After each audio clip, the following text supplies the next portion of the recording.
Hello ladies and gentlemen, my name is Couch Coop, and yes, the list you didn't know you needed top horses in gaming, particularly modern gaming. We're going to go for the sort of last gen, current gen console area. We're not going to go too far back. Oregon Trail, I apologise.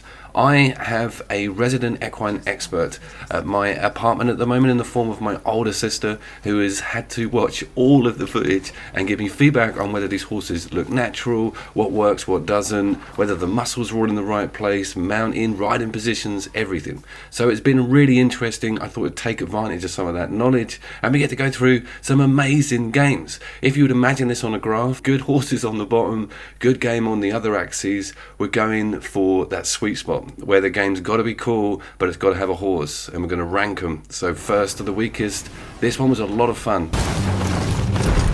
Never realised how many cool games actually have staple horses in them, and we've got to cover the ground rules. We're obviously not including mechanical beasts like in Horizon Zero Dawn, even though they're amazing, and no undead horses either. I'm sorry, Darksiders. Now I'm going to use this first chunk to talk about the Assassin's Creed series, the horses within it, and of course the new Valhalla Assassin's Creed, which I've not really spoken about on the channel. I got it really late this year, and I've been recently getting my teeth into it. It's especially applicable because some of it's set in East Anglia. I'm obviously an Anglo-Saxon, so it's a crazy stuff seeing really cool history right in the location that you're from. I also just wanted to comment on some of the technical stress I'm having with it. I can't get the 1.04 patch installed. I have this problem with a lot of games on the PlayStation 5. I want some comments whether you guys have it. I have a weak internet, but it doesn't mean that these huge patches should fail at the 11th hour, which what they do, you have to wait, and then bang, it just says error. We're not doing it. So I'm playing this game fresh and raw. Whoa! And it's crashing on me at least twice a play session most evenings. I have to send those reports through. They must get sick of them by now. But what can I do? The patch hasn't installed. I'll keep trying. Now, this is Odyssey. I'm wearing Unity's outfit on a horse in Odyssey. So I was thinking that this might have been Origins. It looks like Egypt. It's not. As you pan around, you see it's Greece. Interesting that Ubisoft used the same horse model on the last 3 games that they've put to us. Not with the camel stuff, obviously, in Origins, but this is exactly the same horse. They kind of just pasted it on to Valhalla. This was pointed out to me by the equine expert, and it became quite apparent to me also. The closer I looked at these two horses on these games, the more I realised there's completely no difference in them. Now, this is the thing, is that Vikings didn't have modern or saddles at all. They didn't even have stirrups, so this was discussed. His riding position is similar to a modern saddled position, and the same goes for that Greek guy. Origins is a little bit different, but that kind of rubbed me up the wrong way. I thought that was a bit effortless. Notice when the horse gets into gallop, he kind of perches up, and that's an impossible thing to do when you don't have the relevant equipment on the horse.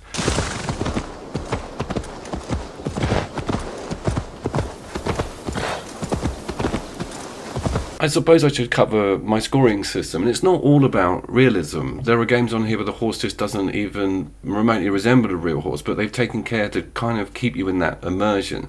And of course the duplication of the horse model itself between the games has kind of scored it a bit lower on that front. On-horse combat is another huge factor. It's really enjoyable in a game, and when they get it right, it feels kind of liberating. When you're not burning down monasteries, you are chasing down Christians, and of course you can attack with your bow and arrow or your melee weapon from the back of the horse. With all Assassin's Creed games, the horseback combat has never been standout. It's not the sort of thing you look forward to in these games. It has been vastly improved. The bow and arrow stuff on all Assassin's Creed games is like on par with loads of other third-person ARPGs, but it's just not as exciting as it should be. They almost killed me, my lord. Thank you. So next up it is, of course, go to the Tushshima, and you can get the horse to photobomb a lot of the dramatic cutscenes. I kind of never get bored of that. This horse is one of my favourite, and it's one of the newest horses on this entire list, and resident equine expert pointed out how portly this horse is, and actually the Japanese samurai horses, or the breed of that particular era and time, were a very different build to the European horse, and this one is so interesting because horseback, samurai, bow and arrow art is so incredible, and it is such a great homage to see the stirrups and all that equipment marry up. Some of this pausing and panning does catch it at bad angles. The tail could be better. Sometimes it looks very strange. But of course, those front legs, some of the angles on them are a little bit weird, but it's an extreme angle on the paws. What I want to point out here is how cool the face is. The veins on the cheeks, the eyes look like they've got something behind them, you know. A lot of horses look really soulless in video games. Not this one. It's absolutely stellar.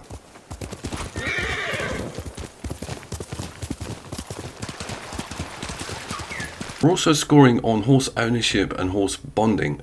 Even though there is no bonding mechanic on Ghost of Tushshima, like a lot of other horse games, there is that feeling of ownership, and there is a lot of interchangeable cosmetics. Sucker Punch have done such a good job with making sure all that detail's there. Everything to do with this saddle is obviously authentic, but it looks so good within canon, and when you mix and match your samurai armors, you really do feel like you guys are a team going out to battle. And of course, the horseback combat in Ghost of Tushshima is incredible. You have that slowdown mechanic on the bow and arrow, you have very reachable sword melee attacks from left and right, and the horse controls beautifully. It's very smooth, it doesn't overcompensate at all, which can be a problem when in combat on horseback.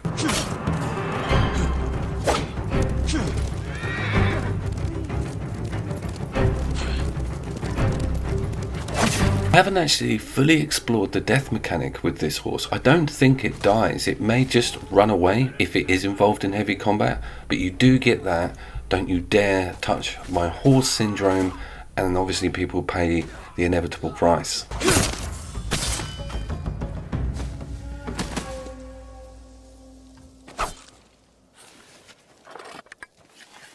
Okay, it's Skyrim, the remastered edition. This is not the PlayStation upgraded footage. I was not going to hang around for 4 days whilst TalkTalk uploaded that, but it is a pleasure to log back into this game. It was 2016 on the save file, and wow, it hasn't aged too badly. I was really expecting this horse to be crude as hell, but it's awesome, and it's high on the list because it's a very personal favourite of mine. It's probably one of the first horses I felt was genuinely there for me in the game. A, to just increase my enjoyment, B, to get me around quicker, C, to help and improve combat. I mean, it was epic when we got given our horse for the first time in Skyrim. Obviously there's one in Oblivion, but it's just not as sweet looking as this one.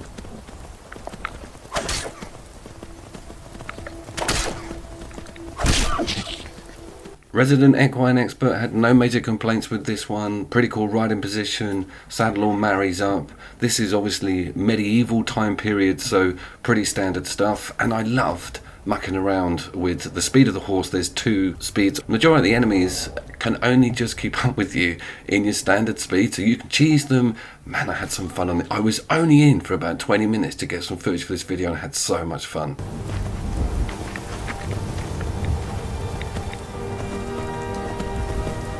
It kind of is a permadeath system with replacing your horse if it dies, and it will die taking or dealing damage from height, and it will obviously get attacked by anything that you will, so you do have that sense of looking after it and making sure it's not something that just gets killed in every battle. And of course you may not find a similar look or colour, and you can name the horse, I'm pretty sure you can. I also had a great time with looking at the weather environments. Horse idle animations are also really important. The ears are really cool, the way they twitch forward and back, and the weather looks great on the fur. Remember, this game is coming up to 10 years old.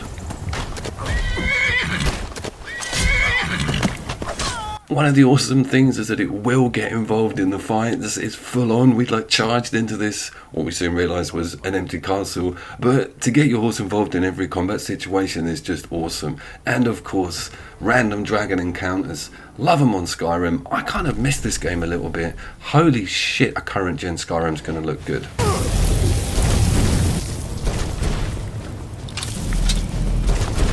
So the horse in Skyrim kind of gets a bit of a free pass because it's got such a soft spot with nostalgia for me. It was kind of one of the first games that really attempted that level of friendship and bonding, and the horse vastly improves the gameplay, frees up the map, and things look really good when you're running around and getting the shit kicked out of you.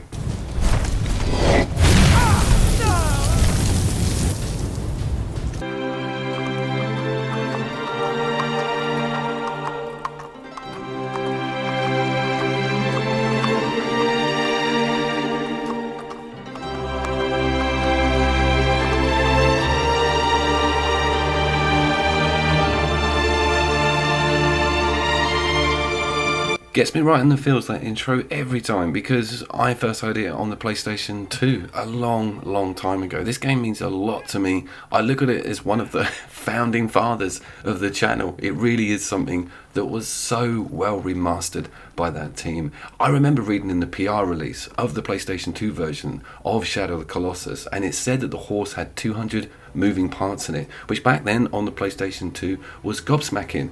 God only knows what they've got in them now, but this horse looks fantastic still. This is the remaster, obviously, but up against some of the other games on this list and coming up, it still holds its own.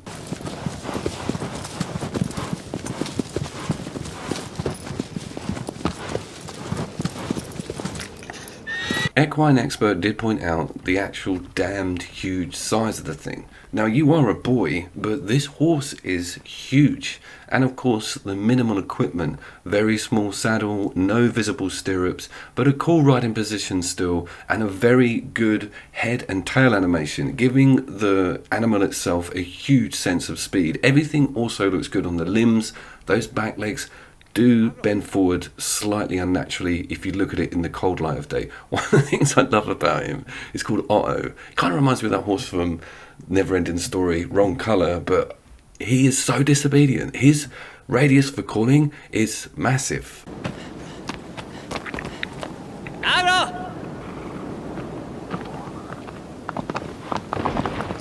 I think that kind of adds to the charm of the characters in this game, and of course you can stand up and give it the beans whilst riding around. This is for, I'm assuming, jumping off, which gives you more height. I just don't know why it would be in the game. You can fire your bow and arrow just as easily from sitting down. I think it's a showboating thing, and goddamn does it work.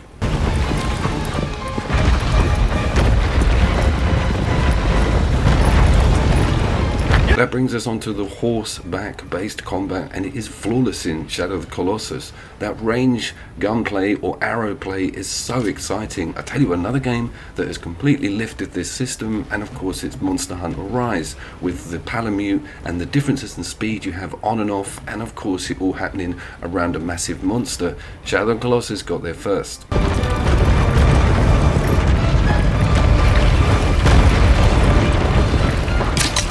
So this was very strange going back to The Witcher 3. It was 2018 on the save, and so much has happened with CDPR since I looked at this game. It was the weirdest thing.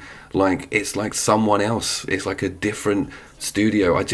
No one on that Witcher team went anywhere near Cyberpunk, I don't think. But I was trying to explain to the resident equine expert how famous Roach is. Roach is potentially one of the most famous horses in RPG gaming. He was big in The Witcher 2, which I didn't play a lot of, but I'm aware that that name has stuck with him. But anatomically, he's just a strange looking beast against some of these horses we've seen previously. But equipment wise, riding position, we get the thumbs up.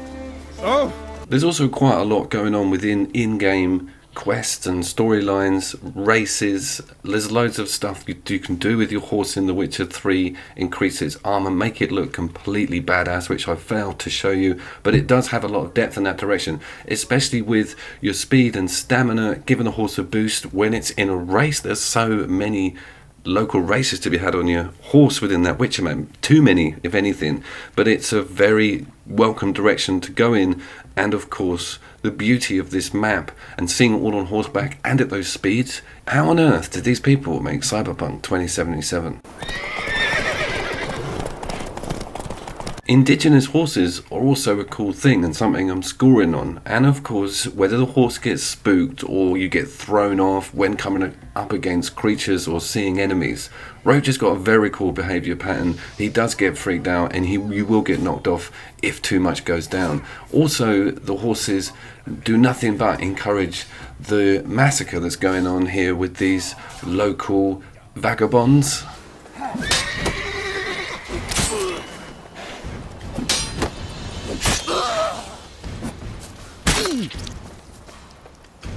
It was pretty mad going back to The Witcher after all that time, and I'm actually going to finish Blood and Wine, I think. I've still got it installed, so expect some footage from that on the channel at some point. Also, a very quick honorary mention, and it is of course Breath of the Wild, and the horse in that is amazing bonding mechanic. You've also got mounted, dismount, slow down with the bow and arrow. It was badass, and there's loads of them, and you creep up and get new ones, but I couldn't get it on the list in time. Nintendo, we do love you, but we're here, aren't we? So Red Dead Redemption 2 is of course my favourite game with a horse in it, but it doesn't really stop there, does it? This game's horse mechanics, all the way it's embedded, having a horse, being on a horse, hunting horses to make new horses, even going after mustangs that could potentially kill you, is phenomenal. And Resident Equine Expert was blown away by this game. She was like, is this just about horses? Because all I did was obviously show a lot of the mechanics in that direction, and I was like, no, it's a Western game. You know, you go around shooting people's hats off and robbing banks, and yeah, she was very taken aback by that. Okay, there. I remember reading up about the horse depth with the game prior to it coming out, and of course it's not GTA, is it, at all, and you are going to miss those cars, and I think that Rockstar pumped some of that bling into having a cool horse.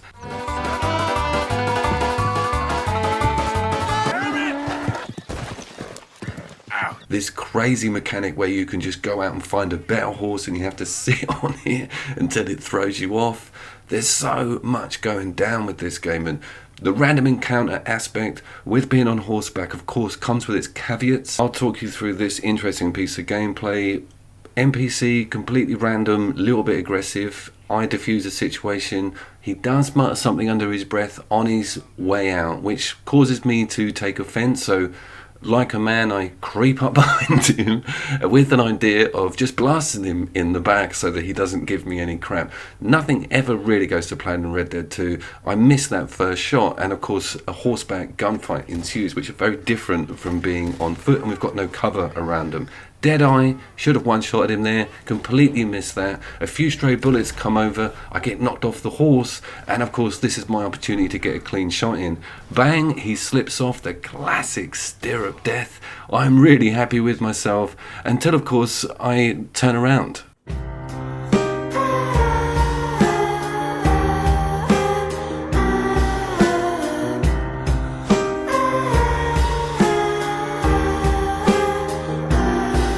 It was absolutely horrific. Resident Equine Expert was just as shocked as me. I was devastated. This game will rip it right out of you. Of course, autosave. Turn it off, guys. Turn autosave off. We're right back. Happy in the hills again.